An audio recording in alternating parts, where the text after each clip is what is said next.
అదేవిధంగా పాపం ఈయన చెప్పాడు, ఈయనేదో పెద్ద ఇదైనట్టుగా, ప్రతిసారి పాపం విజయం అనేటువంటిది ఈయనకి ఎదురులేనట్టుగా. మీ పరిస్థితి ఏంది? 2004లో గెలవడం ఏంది?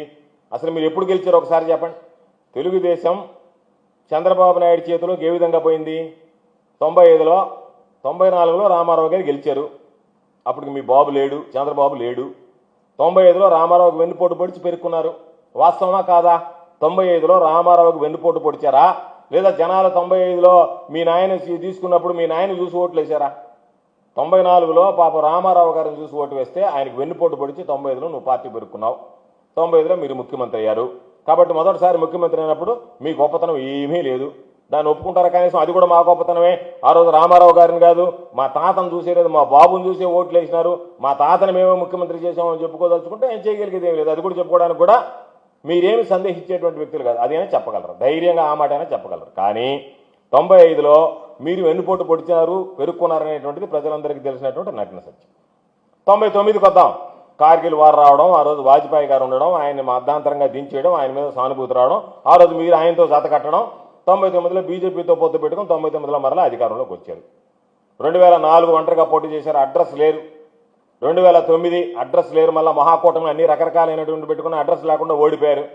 2014 వచ్చేటప్పటికి మరలా ఆ రోజు పవన్ కళ్యాణ్, నరేంద్ర మోడీ వేవు, మీరు అందరు కలిసి 2014లో ఒక కూటమిలాగా ఏర్పడి 2014లో అధికారంలోకి వచ్చారు.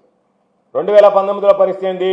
విడిపోయిన తర్వాత మిమ్మల్ని మరలా ప్రజలు అడ్రస్ లేకుండా చేశారు. మరలా 2024 వచ్చేటప్పటికి ఇదే మోడీ అవసరం వచ్చింది. ఎన్ని మాటలు మాట్లాడారు మోడీని మీరు అంతకుముందు? మోడీ వల్ల అసలు మామూలుగా చంద్రబాబు నాయుడు గారు అయితే హూ ఆర్ యూ అని చెప్పి వచ్చిరానటువంటి ఇంగ్లీష్లో ఢిల్లీలో కూర్చొని ఏమి మాట్లాడాడో. నేను I'm a father of Lokesh, I'm a grand father of, ఆ పిల్లోడి పేరు ఏం పేరు? ఎందుకు ఉంది ఆ పిల్లోడి పేరు? అయ్యా దేవాన్స్. హూ ఆర్ యూ అని అడిగాడు. అటువంటి అడిగినటువంటి వాడు, ఆ హూ ఆర్ యూ అని అడిగినటువంటి వాడే మరలా ఆయన దగ్గరికి పోయి ఆయన్ని మరలా కాళ్ళ వేళబడి వాళ్ళందరితో పొత్తు కలిపి మరలా ఏదైతే పాపం ఆ పవన్ అయితే పాపం అప్పుడు చెప్పాడు పవన్ కళ్యాణ్, మా కుటుంబ సభ్యుల్ని విమర్శించాడు, లోకేష్ని వదిలిపెట్టను అన్నాడు. మళ్ళీ ఆయన అందరినీ కలుపుకొని అందరు కలిసి ఒక 2024లో మరలా మీరు తిరిగి అధికారంలోకి వచ్చారు. కాబట్టి మీరు చేసినటువంటివి ఏంటి అంటే 2014లో మీరు అధికారంలోకి వచ్చిన తర్వాత తమరు చేసినటువంటి ఘనకార్యాలు విభజన సమస్యలు, ఆ రోజు కొత్తగా ఏర్పడినటువంటి రాష్ట్రానికి విభజన సమస్యలు ఏ పరిష్కారం కాలే. తమరు ఓటు కోటు పుణ్యమా అని చెప్పి అర్ధాంతరంగా వదిలేసేసి ప్రత్యేక హోదాను తాకట్టు పెట్టి అక్కడి నుంచి పారాయణ చెతకించి అమరావతికి వచ్చారు. అన్ని విధాల ఆరోగ్యశ్రీ లాంటి పథకాలను నిర్వీర్యం చేశారు, నిరుద్యోగులను పెంచారు. మీరు చేసినటువంటి ఘనకార్యాలు ఏమైనా ఉండే స్కాములు తప్ప రైతులకు సంబంధించి రుణమాఫీ చేస్తామని చెప్పి మోసం చేశారు. ఏ ఒక్క కార్యక్రమాన్ని కూడా మీ హయాంలో నెరవేర్చలేదు. కాబట్టి ఇటువంటి పరిస్థితుల్లో ఈరోజు మరలా ఈరోజు మీరు వాపును చూసి బల్బు అనుకొని ఏదో గాలి బుడగలను చూసి బ్రహ్మాండంగా పెద్ద పెద్ద బెలూన్లుగా మీరు ఊహించుకొని ఈరోజు రకరకాలైనటువంటి మాటలు మాట్లాడుతున్నారు. కాబట్టి మీ వాపు తగ్గిన రోజు, మీ ఈ బుడగలన్నీ పేలిన రోజు ఒకటే గుర్తుంచుకోండి. మీరు అనుకుంటున్నారు ఈరోజు అక్కడికి వెళ్ళి ఇక్కడికి వెళ్ళి మాట్లాడుతున్నారు.